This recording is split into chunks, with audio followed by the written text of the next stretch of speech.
પવિત્ર શ્રાવણ માસ અને આગામી તહેવારોને ધ્યાનમાં રાખી સુરત મહાનગરપાલિકાનો આરોગ્ય વિભાગ એક્શન મોડમાં આવી ગયો છે. લોકોના સ્વાસ્થ્ય સાથે ચેડા ન થાય અને ફરાળી ખાદ્ય ચીજ વસ્તુઓમાં ભેળસેળ કે હલકી ગુણવત્તાની સામગ્રીનું વેચાણ ન થાય તે માટે આરોગ્ય વિભાગની ટીમો દ્વારા શહેરમાં ચેકિંગ હાથ ધરાયું છે. ચેકિંગ દરમિયાન આરોગ્ય વિભાગની ટીમો દ્વારા ફરાળી ચીજ વસ્તુઓના નમૂના લીધા છે, જેમાં અલગ અલગ પ્રકારના ફરાળી લોટ, સાબુદાણા, સામો તેમજ ફરાળી ચેવડા સહિતની ખાદ્ય વસ્તુઓના સેમ્પલ લેવાયા છે. ખાસ કરીને આ વસ્તુઓમાં કોઈ પ્રકારનું મિક્સિંગ કે ભેળસેળ કરવામાં આવે છે કે કેમ તેમજ ગુણવત્તા યોગ્ય છે કે નહીં તેની તપાસ કરાઈ રહી છે.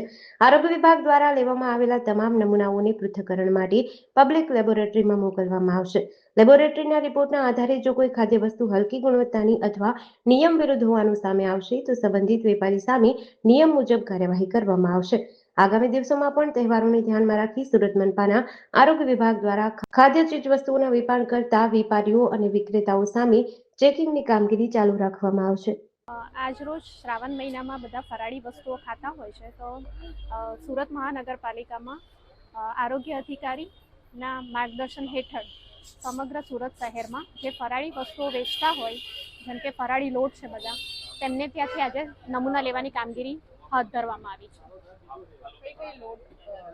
રાજગરાનો લોટ, મોરિયો, સિંગોડાનો લોટ, જે બધું ફરાળમાં ખવાતું હોય તે વાનગીઓના આજે નમૂના લેવામાં આવશે. નમૂના લીધા બાદ રિપોર્ટ ક્યારે આવશે? રિપોર્ટ આમ તો 14 દિવસમાં હોય છે ફૂડ સેફ્ટી સ્ટાન્ડર્ડ એક્ટના નિયમ પ્રમાણે, પણ જેમ બને એમ જલ્દી રિપોર્ટ આપશે. શું કાર્યવાહી કરવામાં આવશે? જો ધારાધોરણ મુજબ ફૂડ સેફ્ટી સ્ટાન્ડર્ડ એક્ટના ધારાધોરણ મુજબના નહીં મળે તો તેમના પર ફૂડ સેફ્ટી એક્ટ પ્રમાણે કામગીરી કરવામાં આવશે. જેડીસી ન્યૂઝ સાથે સુનિલ ગાજાવાલા, સુરત.